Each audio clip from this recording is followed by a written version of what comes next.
Topik yang kita akan bicarakan. Menarik sungguh. Ya. Daripada Aqsa Sharif. Aqsa Sharif. Aqsa tu Gaza tu. Unik. Ya, Aqsa tu Gaza tu. Apakah maksudnya? Mengimbau kembali nostalgia beberapa bulan yang lalu. Saya menyertai misi bantuan kemanusiaan flotilla yang kedua. Walaupun tidak kesampaian, ditahan di Greece, tapi apapun kita melihat paparan yang kami sediakan untuk anda.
Baiklah, itulah dia sedikit paparan berkenaan dengan situasi dan juga suasana di Gaza.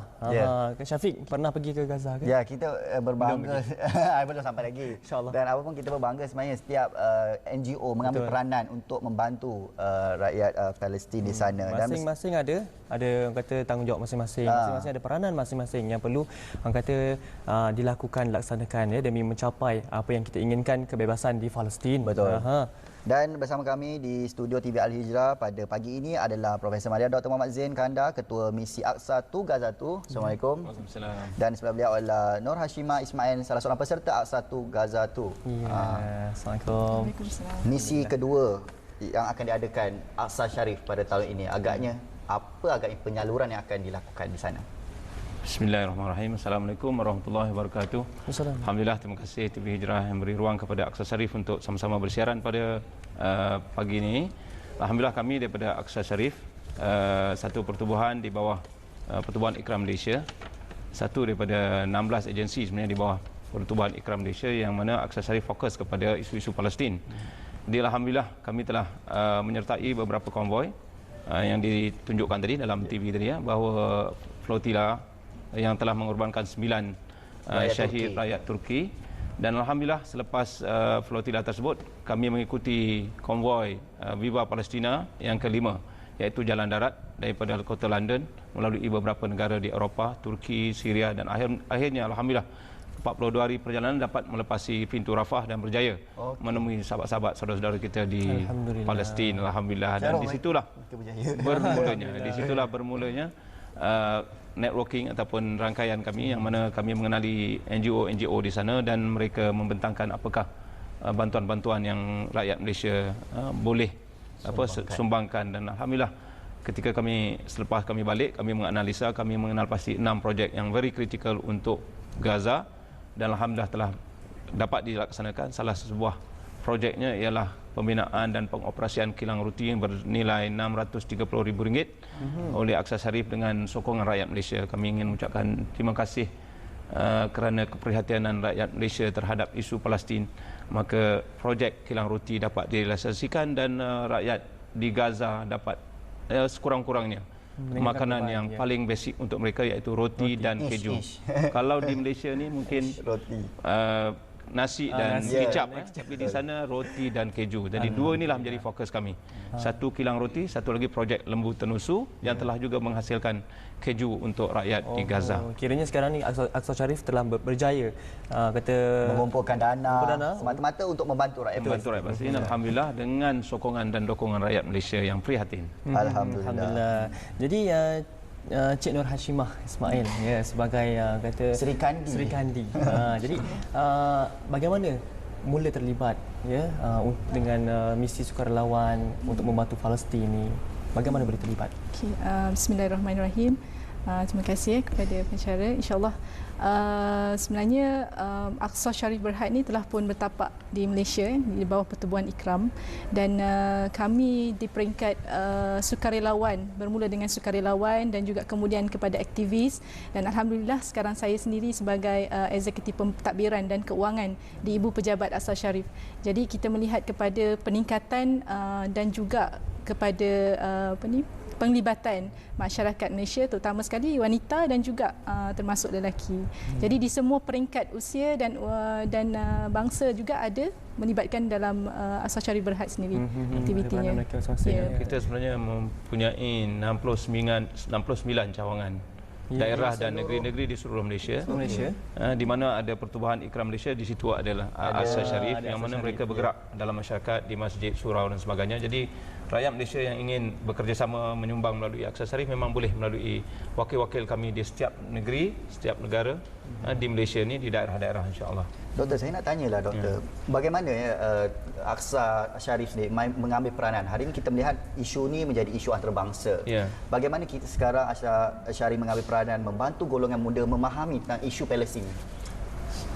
Salah satu daripada objektif Aqsa Sharif yang paling utama ialah memberi kefahaman yang jitu terhadap isu Palestin. Kita tahu bahawa media kebanyakan di peringkat antarabangsa dikuasai oleh golongan Yahudi dan yang bersekongkol dengan Yahudi.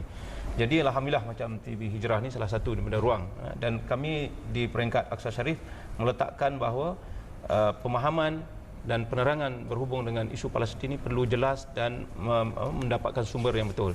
Jadi sebab itulah kami datang kepada masyarakat terus melalui rangkaian kami yang ada di peringkat daerah dan negeri.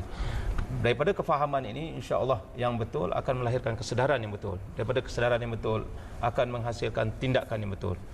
Jadi sokongan terhadap rakyat Palestin adalah berasaskan kepada kefahaman yang betul. Kefahaman yang betul inilah yang kami bina, dan alhamdulillah di bawah Aqsa Sharif kita ada satu agensi iaitu PACE, Palestinian Center of Excellence, yang fokus kepada research and development, menerbitkan bahan-bahan cetak, video dan sebagainya dengan kerjasama Ikram Media, of course. Jadi daripada situlah kita sebarkan maklumat ini, dan dengan maklumat yang betul, insya-Allah. Inilah peranan utama selain daripada yang lain, iaitu menyertai bekerjasama dengan NGO-NGO yang lain, contohnya Pertubuhan Mawaddah yang telah menyumbang melalui Aqsa Sharif sejumlah RM300,000 lebih yang kami telah salurkan ke sana. Jadi kerjasama, selain daripada pemahaman, kerjasama dengan NGO-NGO dan hubungan yang kami bina dengan NGO-NGO kemanusiaan di Palestin sendiri, di Gaza dan sebagainya. Dan sekarang ni di Malaysia sudah ada satu organisasi yang disebut PCOM, Palestinian Center, Culture Center of Malaysia. Inilah juga yang koordinat kami, sehingga kami membolehkan kami akan menyalurkan dengan betul lah segala apa yang kami peroleh daripada rakyat, kami akan sampaikan melalui projek-projek yang kami telah kenal pasti. Dan untuk sehingga tahap ini kita telah mengenal pasti 12 projek yang sangat penting, yang mana berasaskan kepada 4 sektor.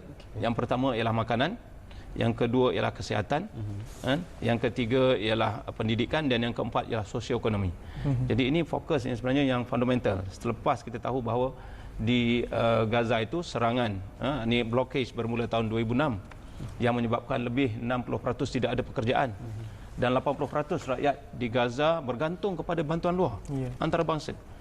Jadi dengan serangan pula tahun 2008 yang bertahun-tahun sehingga menyebabkan 1,500 lebih syahid.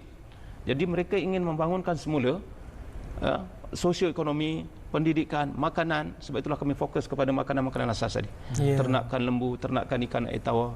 Dan Israel masih lagi menghalang nelayan untuk ke laut contohnya. So ada alternatif untuk menternak ikan. Jadi kami bantu aspek-aspek ini selain pada pendidikan dan sebagainya. Jadi doktor, saya tertarik di sini di mana Aqsa Sharif terlibat dalam Ramadan di Palestin bersama Aqsa Sharif, misi kemanusiaan ke Palestin Aqsa to Gaza tu pada 20 hingga 28 Ogos 2011 ni. Ya. Mungkin siapakah aktivis yang akan terlibat dan berapa orang? Alhamdulillah, sempena Ramadan Al-Mubarak. Kita tahulah kadang-kadang kita boleh membayangkan bagaimanakah anak-anak di Gaza ataupun di Palestin mereka menyambut Ramadan Al-Mubarak ini. Saya masih terngiang-ngiang wajah-wajah mereka yang begitu memerlukan. Jadi sebab itulah Aqsa Sharif membuat keputusan bahawa kita perlu menghantar konvoi ini ataupun misi ini pada bulan Ramadan, iaitu pada 20 hingga 28 Ramadan. Dan kami fokus, yang interesting yang kami cuba fokuskan ialah 3 projek untuk Ramadan ni. Yang pertama ialah majlis berbuka puasa di kem-kem pelarian di Gaza. Di sana terdapat 7 kem pelarian Gaza yang mana kehidupan mereka begitu daif. Dan kami ingin menganjurkan ini. Dan alhamdulillah dengan bantuan rakyat Malaysia, kami insya-Allah berupaya untuk menganjurkan majlis berbuka puasa. Yang kedua ialah food basket untuk keluarga-keluarga. Jadi kami akan sediakan barang-barang keperluan asas untuk kami sampaikan ketika bulan Ramadan ini. Dan yang ketiga ialah keceriaan Ramadan, yang ini akan diterangkan oleh saudari Nur Hashimah. Mungkin boleh terangkan tentang keceriaan Ramadan dan keceriaan Ramadan. Dan mungkin juga kita nak tahu sebagai seorang Sri Kandi yang turut bersama. Bukannya mudah sebagai seorang wanita untuk turut bersama melibatkan aktiviti dalam aktiviti kemanusiaan yang bersifat paras keselamatan yang tinggi lah. Berisiko tinggi. Alhamdulillah yang pertamanya, sebab pertamanya Aqsa Sharif untuk pertama kalinya menghantar 3 wakil wanita Aqsa Sharif Berhad sendiri untuk kita melihat situasi yang sebenar berlaku di sana di kalangan wanita. Seperti yang kita semua ketahuilah kan, wanita dan anak-anak ni adalah salah satu yang paling terkesan daripada blockage ataupun kepungan yang berlaku kan, yang telah menyebabkan mereka tidak boleh keluar ataupun untuk mencari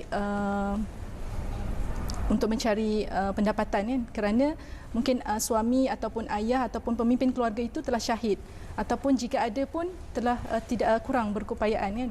Jadi insya-Allah Aqsa Sharif telah pun ada projek sebelum ini yang telah pun disertai oleh ketua misi kita Dr. Zain dan beberapa aktivis, dan kali ini insya-Allah 3 orang wanita dan juga 9 lagi aktivis lelaki akan pergi bersama untuk kita melihat salah satu projek, iaitu Hospital Rantisi, Hospital Cancer, di mana anak-anak ini berada di hospital itu. Dan insya-Allah kali ini kita akan hantar bantuan untuk kita menyediakan satu bilik keceriaan lah untuk anak-anak ini insya-Allah di bulan Ramadan ini insya-Allah.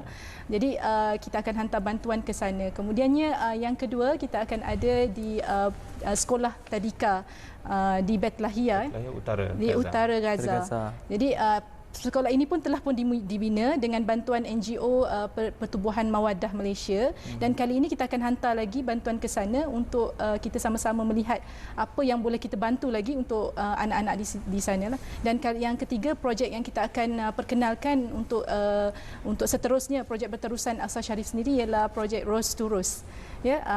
Wanita Malaysia kepada wanita di Palestin.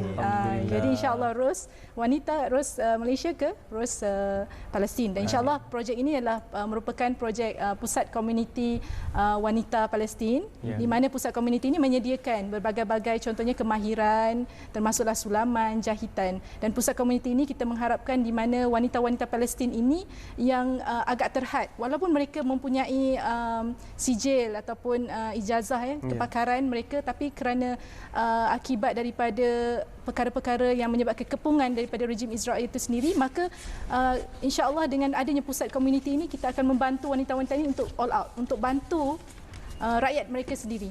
Sebab kita punya konsep ialah kita nak rakyat Palestin berada di negara mereka juga untuk meneruskan perjuangan mereka di sana, insya-Allah. Alhamdulillah. Begitulah sudahnya kita dapat kita mengetahui perkembangan tentang Aqsa Sharif, dan terima kasih diucapkan kepada doktor dan juga Cik Nur Hashimah, dan kepada para penonton, kata bantulah saudara-saudara kita yang berada di Palestin.